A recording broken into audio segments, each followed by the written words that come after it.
The UK is in recession, but the real story is the past 14 years of stagnant wage growth. 0% growth in real wages is unprecedented in the post-war period.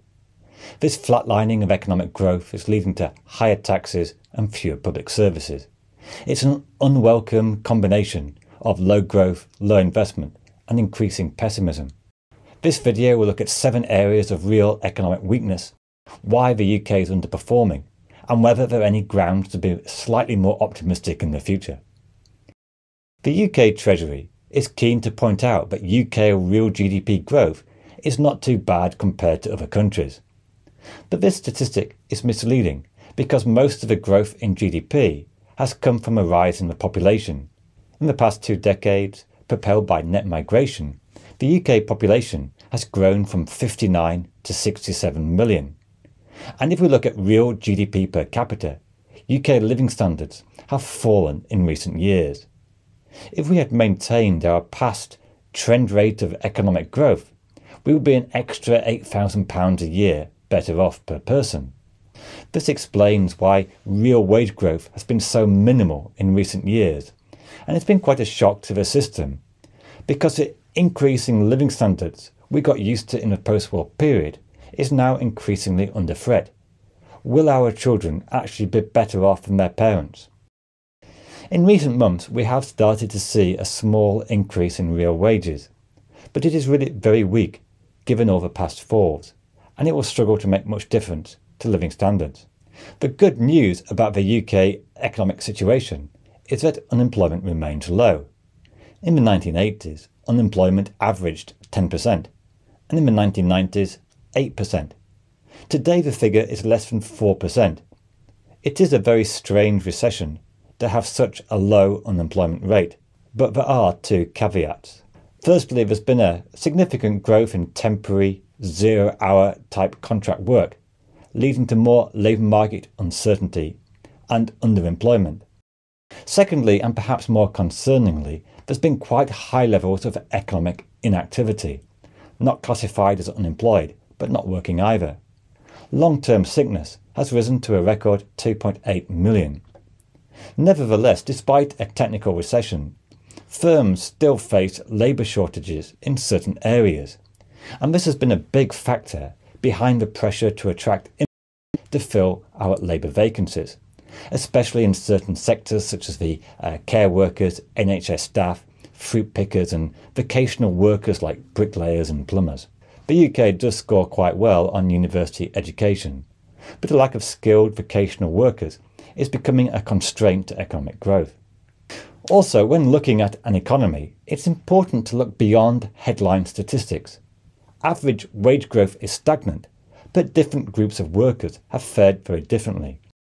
During the inflation spike, higher food and energy prices hit low-income families more who face a relatively higher inflation rate. At the same time, a benefit freeze, especially on housing benefit and universal credit, has hit low-income households.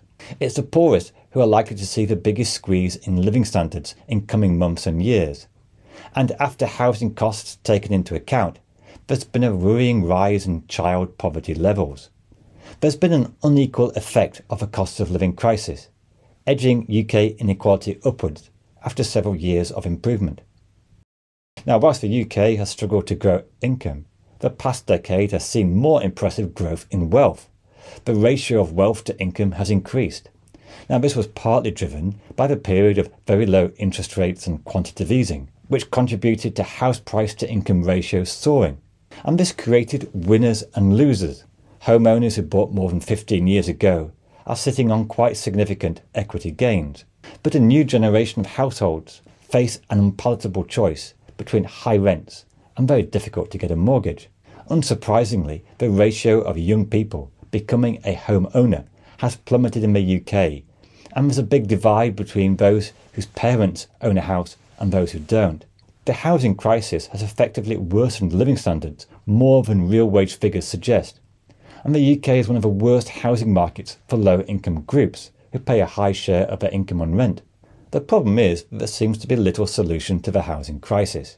Higher interest rates and inflation combined with weak demand has seen building rates fall in 2023. The government have a target of 300,000, which they have never really met, but 2023 is likely to see the target appear even further away.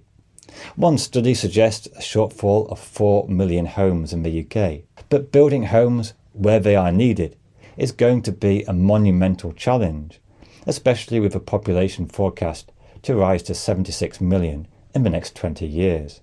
Now, whilst the UK has experienced many global headwinds, such as COVID, oil price shock, the economy is also struggling with the effects of a Brexit deal, which has been very disruptive to European trade. Historically, the UK was one of the most open economies, with trade a major source of economic growth. But since Brexit, firms have faced higher tariffs, more regulations and custom barriers. In 2024, new regulations are still coming into force, which are particularly damaging for the food industry.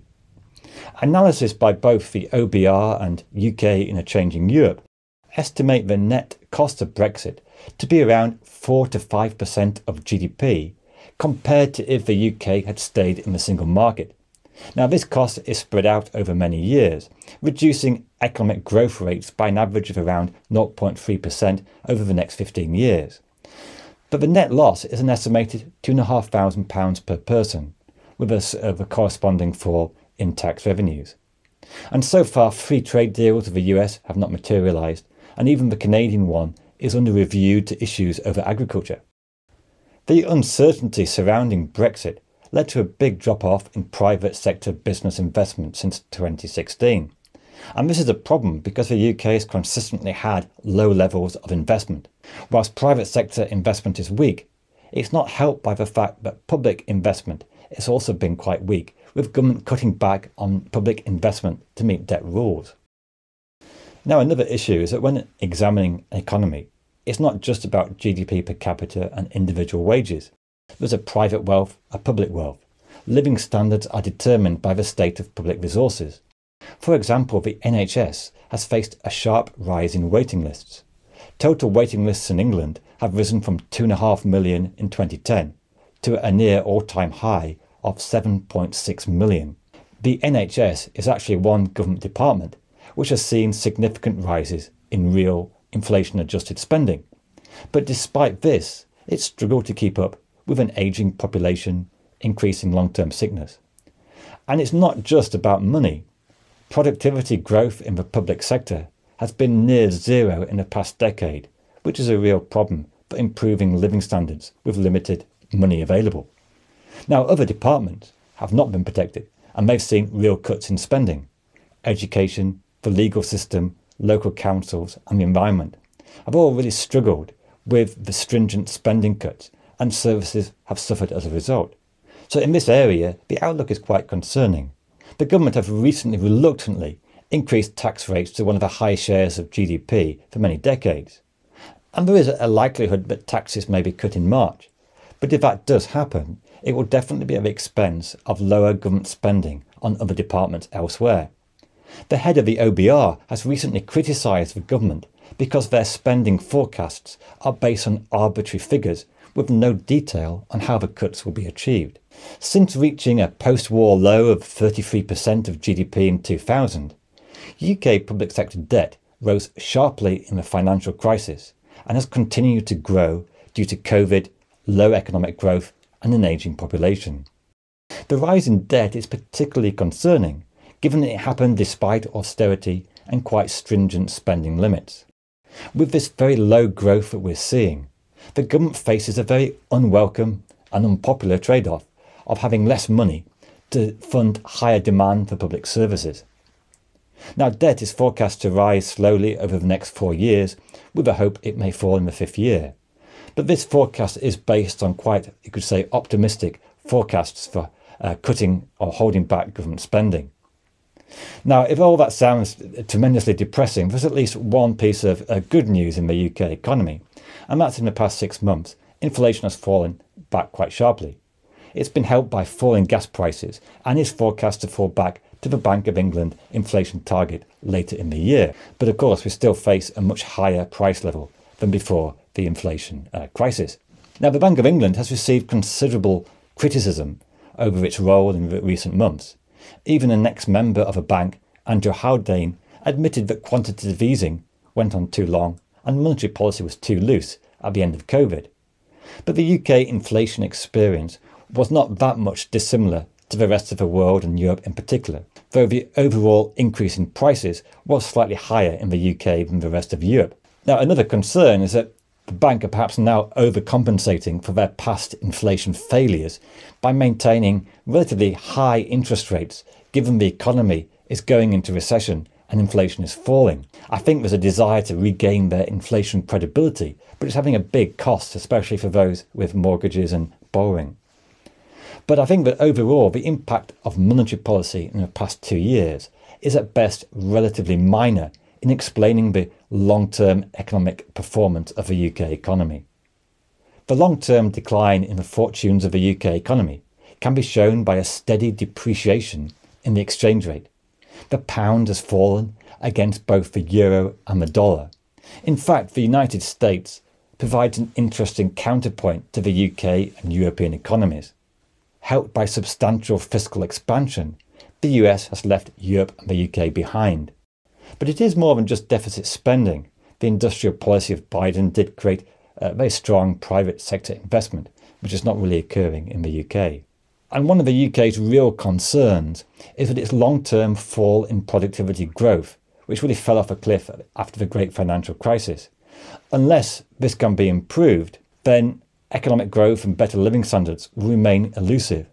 But the problem is, to increase productivity requires many things to fall into place. Better technology, better management, better adoption of new technology, so many factors. Now, overall, the UK's problems are not unredeemable. We are still a wealthy country, even if it is increasingly concentrated in certain cities and a smaller group of people. And by the way, that is a big problem. Another problem of the UK economy is a substantial regional inequality, with wealth generation focused in London and the South East. Still, overall, UK GDP per capita is 23rd in the world. But if we were grading the UK economy in the past few decades, it would probably be given a failing grade, at least could do a lot better. Now, the IMF predict the UK may grow reasonably well in the next few years, which would start to lift some of the gloom and give the government a slightly better trade-off. In theory, the UK should have lots of spare capacity and the ability to catch up lost ground, and this could enable higher growth. But a more pessimistic scenario is that we've lost the capacity to grow like we used to, and we may increasingly resemble the likes of Italy, which has seen pretty stagnant real wages since 2000. Now, one topic I didn't go into much detail was government debt, because I covered it in much more detail in a recent video. It's not particularly cheery. In a way, debt is worse than it appears. But also, I did try to explain why some fears over debt may be somewhat exaggerated. So it's not quite the end of the world just yet. Anyway, I hope you like this video. Please subscribe, and there'll be lots more great content coming. And let's hope there's some nice positive news to talk about sometime in the future too.